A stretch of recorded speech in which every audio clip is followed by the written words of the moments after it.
Alrighty, guys. This is the SuperCool memory water block. I just put my memory in here. 24 gig stick, 24 gig stick. This is the G-Skill 7200 stuff. Very good memory, very good. Single-sided.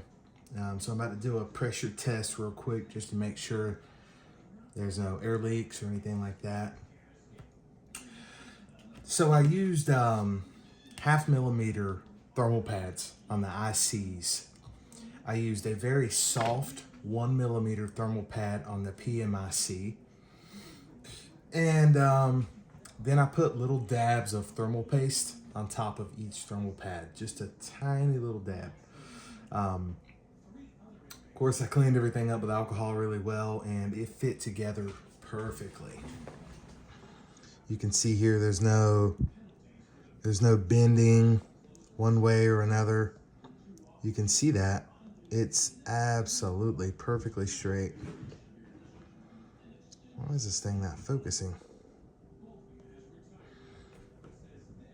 It's perfect.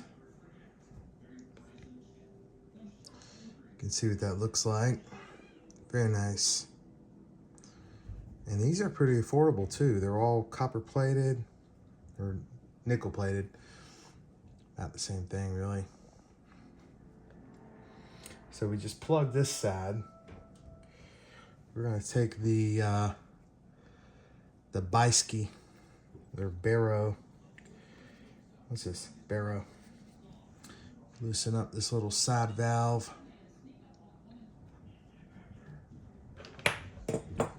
We're gonna go ahead and screw this in. The threads are a little rough at first on these memory blocks. It's because the nickel plating is in the threads. It's not cross-threaded or anything. You can see that there. And we're gonna go ahead and pump this up to, should be good. Now we'll tighten it. All right. We should see that hold steady. Now this gauge can get bumped and the needle can move. Doesn't mean it's leaking, okay? I know I'm not throwing this on my computer first, right? I don't know how this thing works and if it's particular or funny. I did line up the dims as best as I could. So you've got a notch in the center. You've got the edges. Plenty of witness marks to be able to line them up. Okay. Looks good to me. Holding steady. No leaks. Good to go. So that's the SuperCool memory block. It's all copper and nickel plated. I'm wondering, do you guys put thermal paste between this top piece and these or no? Seemed like you could put a thin layer and help conductivity, but see, here's the thing about these. The actual memory blocks are cooled. It's not like some blocks where it just sits on the memory and cools up here. Water actually flows inside here. It's genius. And inside of that one as well. So the memory ICs are actually water cooled. I don't know of any other blocks that do that. So we're good. It's ready to go in the system. Good to go. Go ahead and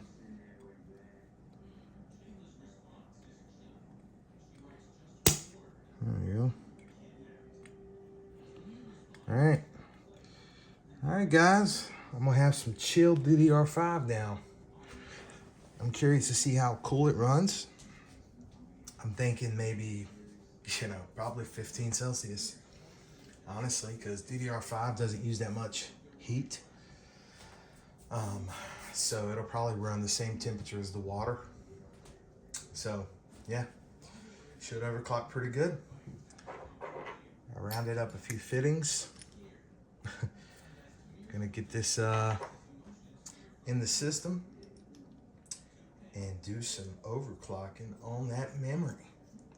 See, the reason why I wanted to do this is because I don't like having fans on my computer. Fans are good for one thing, and that's dust and extra noise. So I like to run my system with just my water chiller, right? Just my water chiller. It has a, it's got a filter in the front. Pull the filter, spray it off in the sink, put it back in. I don't do that every 6 months or something. And if there's no fans on my motherboard, my test bench, which is sitting right there, then I don't have dust. I'm telling you. It's just so much cleaner, so much nicer. And if you can run this memory easily at 80, 200, maybe 8400 with no fans, okay? But it gets hot, okay? Just with 1.35 volts at DDR5 8000, run them the same specs and voltage as the DDR5, the 48 gig 8000 kit. These things are gonna hit 50 Celsius playing a video game, all right? So that's hot. That's really hot. And it's using 10, 12 gigs of RAM, maybe 8 gigs of RAM. So pushing more heat into them at higher frequencies, it just goes out the window. You've got to keep them below 35, below 30 Celsius, and it's just, memory is so sensitive, and people don't understand this. I used to think that water cooling memory was the stupidest thing in the world. I used to believe that, but it is not, okay? And I know why people do it. I get it. I gotcha. First of all, you don't have to run no fans pointed at your RAM. Second of all, you ain't got to deal with no dust. And third of all, you can overclock it and actually run a memory stress test, memory stability test, like ANTA 777 Extreme or whatever, and pass it error-free and not be worrying about temperatures, not be dealing with that temperature-sensitive nature, because you can hit 35 Celsius, start spitting out errors, 40 Celsius, or whatever your threshold is, And it's nice to be able to be free from that, to be absolutely free from it, and just be able to run your memory at whatever frequency and never worry about keeping them cool, because they're going to run 10 Celsius or 15 Celsius, right? That's my reasoning behind this. It's cheap. These things were very cheap. So anyways, I just wanted to share how I set mine up. 0.5 millimeter G-lid pads, okay? I found some random 1 millimeter, not these. Honestly, the ones I found were that green looking mint bubblegum thermal pads, but they were 1 millimeter. They came with they were actually in the box of my Z790 Apex, I think. I mean, I don't care about conductivity. Let me tell you guys about thermal pad conductivity. Don't get caught up in that, okay? If you have good contact and you're using a decent quality thermal pad that's even 6 to 8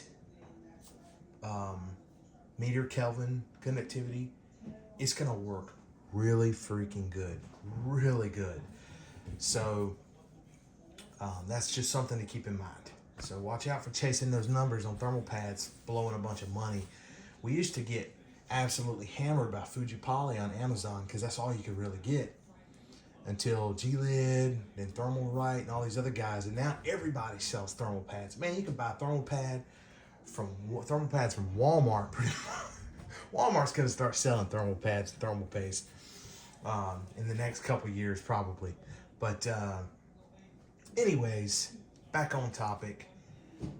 These are sick. I recommend them if you're going to be, especially if you guys are running. This is an open test bench and the memory gets that hot. Imagine inside a case. Oh my gosh, stuffy case. Your RAM is going to be cooking, man. It's going to be cooking if you don't have a fan on it. So when you're able to water cool your memory, especially with a Waterblock Like this, these things work. I mean, I see guys' results online and stuff. I have been wanting one of these right here for so long now, over a year. I've been PMing guys, hey, do you want to sell yours? Do you want to sell this? And no one wants to come off of them because they're just so awesome. No one wants to come off of that. And yeah, they're just really cool, and they're hard to find. The guy at SuperCool makes these things by hand, I guess, and just in small quantities, just a small number, not a lot of them. When they sell out, they sell out. They're gone, and it comes with all of this. Like when I first got this, I was like, man, this is just a RAM heat sinks, and sure enough, I was like, okay, there's the Waterblock. It's all just like one piece, and it's so clean and very slimline. Like, it's not like some memory kits that are just kind of bulky. But anyways, if you guys have any questions, let me know. I'm gonna get this plugged in and plumbed up, and see you guys in the next video. Right? Thanks.